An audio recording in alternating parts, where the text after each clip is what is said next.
The last time Ruth Holloway saw her husband, he was sitting in the chair by the kitchen window, the way he always sat on Tuesday mornings, coffee on the counter, hands in his lap, eyes on the yard outside where the light came in slow and sideways through the oak tree they had planted together the year their youngest was born. She went to the back of the house to get dressed. When she came back, the chair was empty, the coffee was still on the counter. The door to the yard was the same as it always was. Eugene Holloway was 75 years old and he was gone, and nobody in Memphis had seen him leave. He had lived on Easton Avenue in South Memphis for 41 years. The same house, the same yard, the same oak tree. The neighbors knew him by his walk, slow and deliberate, the walk of a man who had decided long ago that there was no point in rushing anything. He had worked 30 years at the rail yard, raised 3 children with Ruth in that house, played harmonica on Sunday afternoons on the porch when the weather was right. He was not the kind of man who disappeared. He was the kind of man who was always exactly where you expected him to be. And then one Tuesday morning in March, he was not. Ruth called the police before noon. They came, took the report, said what they always say. She called her children, and by evening the search had begun. The neighborhood, the park 3 blocks over, the gas station on the corner where Eugene sometimes walked to buy a newspaper even though he never finished reading it. Nothing. His photograph went up on telephone poles along South Memphis streets, in the windows of the barber shop on Mississippi Boulevard, on the church bulletin board at Greater Lewis Street Baptist, where they had been members for 30 years. People looked. People called with sightings that led nowhere. The weeks passed the way weeks pass when something is wrong and there is nothing left to do but keep going. What nobody knew yet, not Ruth, not the children, not the police, was that Eugene had been found 4 days after he disappeared, 40 miles from Memphis, on a county road outside Hernando, Mississippi, walking in the wrong direction with no shoes and no wallet and no idea what his name was. A man driving to work had stopped and called 911. By the time Ruth was taping his photograph to a telephone pole on a Thursday afternoon, Eugene was already in a state facility in DeSoto County, sitting in a plastic chair under fluorescent light, looking at his hands as if they belonged to someone else. The facility in DeSoto County kept him for 3 weeks. They ran the standard checks, missing persons database, fingerprints, dental records, and found nothing that matched. He could not tell them his name. He could not tell them where he lived, or who to call, or how he had ended up on a county road outside Hernando with no shoes in the early morning cold. He answered some questions with single words that didn't connect to anything, and others with a long silence that was not hostile, just empty, the silence of someone looking for a door that isn't there anymore. They gave him a bed and clean clothes and wrote John Doe on the intake form because that was the only name the paperwork had room for. After 3 weeks, when no family had come forward and the database had returned nothing, they transferred him to Sycamore Ridge, a long-term care facility 20 minutes outside Memphis, where people went when nobody knew where else to put them. Sycamore Ridge was not a bad place. The staff was careful and the rooms were clean, and there was a garden in the back where patients could sit in the afternoons when the weather allowed. Eugene got a room on the second floor with a window that faced east. He sat by that window the way he had sat by the window on Easton Avenue, hands in his lap, eyes on whatever was outside, and the staff learned quickly that this was not vacancy, it was just the way he was. He responded to kindness. He ate what was put in front of him. He slept through the night most nights. He did not know his name, but he knew how to say thank you, and he said it often, with a sincerity that made the newer staff members uncomfortable in a way they couldn't explain. Darlene, who had worked at Sycamore Ridge for 12 years and had seen everything, said he reminded her of her grandfather, not in any specific way, just in the quality of his stillness. She was the one who started calling him Gene. Nobody objected. Back on Easton Avenue, Ruth was not sleeping. She had the lights on at night because she could not stand to come into a dark house. She kept his coffee cup on the counter. She kept his side of the bed undisturbed. She called the police every 2 weeks, and the woman who answered had started recognizing her voice, which Ruth understood as both a kindness and a measure of how long this had been going on. Her children came on weekends and cooked and sat with her and tried to find the right thing to say, which did not exist, and Ruth appreciated the effort and wished they would stop. She had filed missing persons reports in 3 counties. She had hired a private investigator who found nothing and charged her $800. She had driven to shelters in Memphis and Jackson and Tupelo with a photograph and a description and come home each time to the same empty kitchen. Eugene had been gone for a year and then 2 years, and the world had not stopped, and Ruth had not stopped either, but something in her had gone very quiet. The way a house goes quiet when it understands that the person it was built around is not coming back. He had been at Sycamore Ridge for nearly 3 years when Darlene started the music sessions.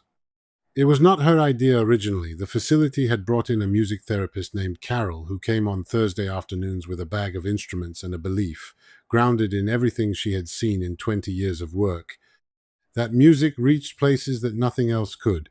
The sessions were gentle and unstructured. Carol would set out the instruments on a table, a small keyboard, a tambourine, a set of rhythm sticks, a couple of harmonicas, and let the patients choose. Most of them gravitated toward the same things every week. Gene never touched anything. He would sit at the table and watch the others, and sometimes his foot would move slightly, almost imperceptibly, the way a foot moves when it remembers something the rest of the body has forgotten. It was a Thursday in November when it happened, which was not a special Thursday in any way that anyone could have predicted. Carol had set out the instruments the way she always did. 6 patients were at the table. Gene was in his usual chair at the end, hands in his lap, watching. The session had been going for about 20 minutes. Mrs. Patterson on the tambourine, Mr. Ellis hitting the rhythm sticks together with more enthusiasm than rhythm, 2 women sharing the small keyboard and pressing keys at random and laughing at the sounds they made. Carol was at the other end of the table, helping someone find a comfortable grip on the rhythm sticks when Darlene leaned over and picked up one of the harmonicas. She set it on the table in front of Gene without saying anything. He looked at it. He did not reach for it. She gave it a small push toward him, the way you push something toward someone who hasn't decided yet, and then she stood up and went to help Carol with Mr. Ellis, who had dropped one of his sticks under the table. Gene looked at the harmonica for a long time. Around him the session continued, the tambourine, the keyboard, Carol's voice encouraging Mrs. Patterson. He did not pick it up. He put one finger on it and held it there, feeling the metal under his fingertip, and then he took his hand away. A few minutes later, Carol announced a short break, and the room shifted. Mrs. Patterson wanted water. Mr. Ellis needed to use the restroom. The 2 women at the keyboard were talking about something that had happened at breakfast. Darlene walked out into the hallway to get a pitcher of water. Carol followed to help. For approximately 4 minutes, the room was not empty, but nobody was paying attention to Gene, which was the closest thing to alone he had been in 3 years. The harmonica started quietly, so quietly that the 2 women still at the table didn't hear it at first, and when they did, they stopped talking and looked at Gene the way people look when something unexpected comes from a direction they weren't watching. He had both hands around the harmonica, the way you hold something you have held 10,000 times before, and the sound coming out of it was not random, and it was not hesitant. It was a melody, complete and deliberate, with a shape that had a beginning and moved through itself with the certainty of something that had been waiting a long time to come out. Darlene heard it from the hallway. She stopped walking. She turned around and stood in the doorway with the empty pitcher in her hand and listened. Carol came and stood beside her. Neither of them spoke. In the room, Gene played on with his eyes closed and his face doing something that nobody at Sycamore Ridge had seen it do before. Not the careful blankness of someone lost inside themselves, but the expression of someone who has found a door and walked through it and is standing on the other side in a place they recognize completely. And then he began to sing. His voice came out low and certain, the voice of a man who had sung this song so many times that it lived somewhere deeper than memory. Somewhere the Alzheimer's had not reached or had reached and found nothing it could take. He sang about a woman named Ruth.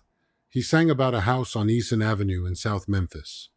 He sang about an oak tree in the yard and a kitchen window and a Tuesday morning and 47 years of a life that had been good in the particular way that quiet lives are good, not loudly, not dramatically, but completely in the way of something that fills every room it enters without ever raising its voice.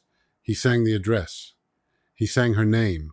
He sang the song he had written for Ruth Holloway on the night they got married, the song that had never been recorded, the song that existed nowhere in the world except in the place inside him where the disease had not yet been able to go. There's a woman I know on Eason Avenue, South Memphis, Tennessee, where the oak tree grew. Her name is Ruth, Ruth Holloway is her name. And every morning I woke up, the world looked just the same. She'd stand by the window with the coffee on the stove, her hair pulled back simple in that house we called home. 411 Eason, South Memphis, Tennessee. If you're looking for Ruth Holloway, that's where she'll be. Ruth, Ruth, I wrote this song for you on the night we got married, when the world was brand new. Ruth, Ruth, on Eason Avenue. If I ever get lost, baby, the song will find you.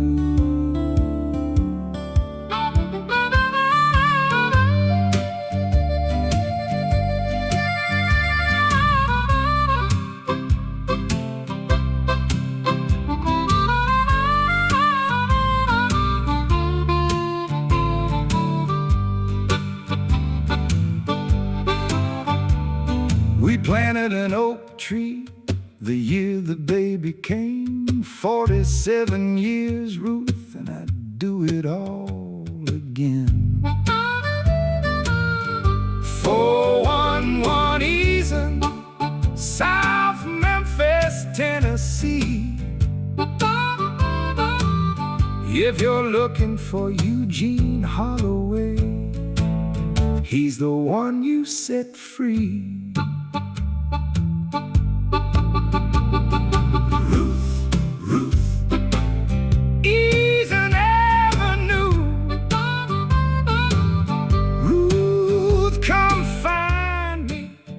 James Okafor had worked as patient coordinator at Sycamore Ridge for 6 years and had learned early that the job required a particular kind of attention, not the dramatic attention of emergencies, but the quiet attention of someone who notices things that don't announce themselves. He had been passing the hallway outside the music room when he heard the harmonica, and he had stopped the way Darlene had stopped for the same reason, which was that the sound was not the kind of sound you walk past.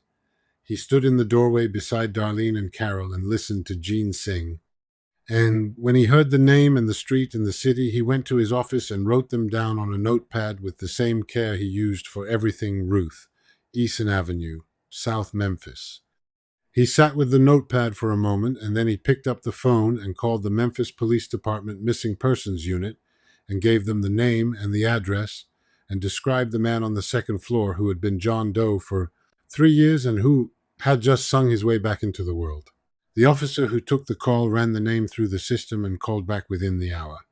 There was a missing persons report filed 3 years ago by a Ruth Holloway of Eason Avenue, South Memphis. Wife. Married 47 years. James thanked the officer and hung up and sat at his desk for a long moment looking at the notepad. Then he told his supervisor what had happened, got in his car, and drove to Memphis. He had the address written on the notepad on the passenger seat. He had no idea what he was going to say when the door opened. He drove the 20 minutes from Sycamore Ridge to South Memphis with the radio off, thinking about a man who had forgotten everything except the song he wrote for his wife. And by the time he turned onto Eason Avenue, he understood that whatever he was about to do was the most important thing he had done in 6 years of quiet, careful work. Ruth Holloway opened the door on the second knock. She was 76 years old, and she had the look of someone who had been waiting for a long time and had learned to carry the waiting without letting it show. James introduced himself. He described the man at Sycamore Ridge, his age, his appearance, the way he sat by the window, the way he said thank you with a sincerity that stayed with you. Ruth's expression did not change, but something behind it did. the way light changes in a room when a cloud moves. And then James told her about the music session and the harmonica and the song, and he hummed a few bars of the melody the way he had heard it through the doorway, imperfectly, just enough. Ruth put one hand flat against the doorframe. She said, quietly, that she needed a moment. She went inside and came back with her coat and her purse and her keys, and she said she was ready. She did not ask any more questions. The melody had been enough.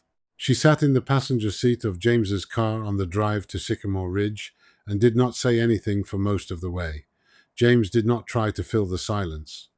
When they turned into the facility parking lot, Ruth looked at the building for a moment and then looked at her hands in her lap and said, without directing it at anyone in particular, that she had driven past 300 buildings in 3 years, wondering if he was inside any of them.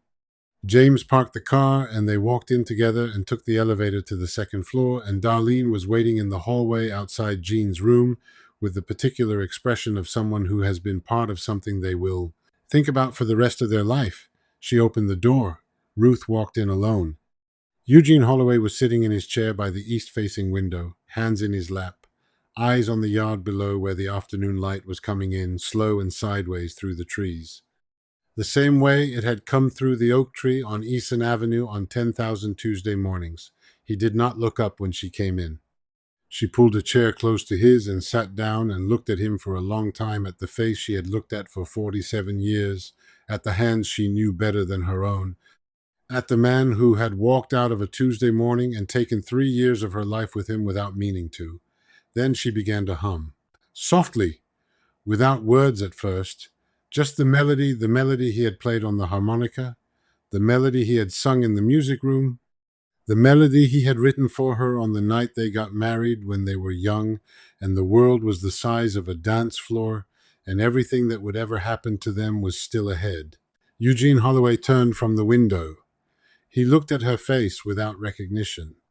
And then something moved behind his eyes. Not memory exactly, not the full return of everything that had been taken, but something older and deeper than memory, something that lived in the place the disease had not reached. He opened his mouth. And he continued the song from exactly where she had stopped, the way he had always continued it, the way he had continued it for 47 years, because some things get written so deep that nothing, not time, not distance, not the slow erasure of everything a mind can hold can reach them. Ruth Holloway pressed both hands flat against her face and closed her eyes and listened to her husband sing her home.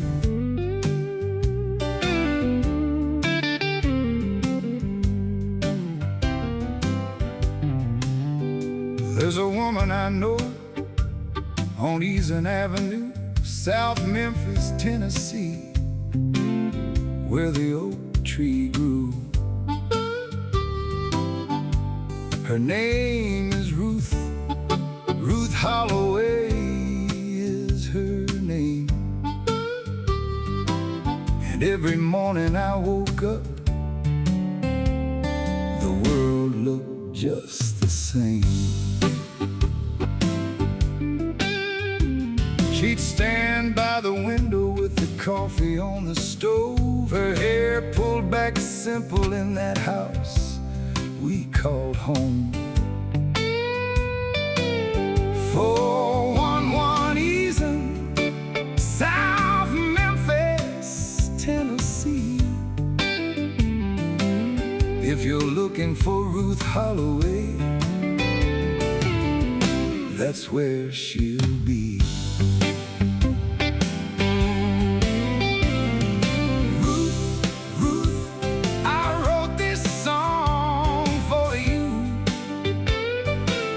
On the night we got married, when the world was brand new,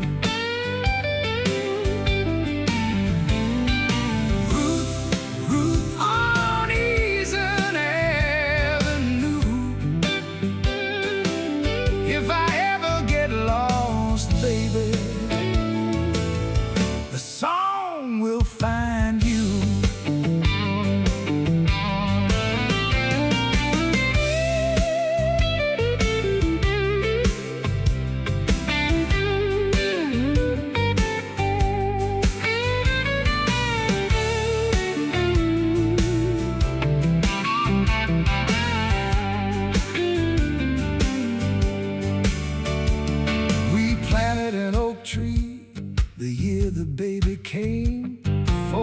7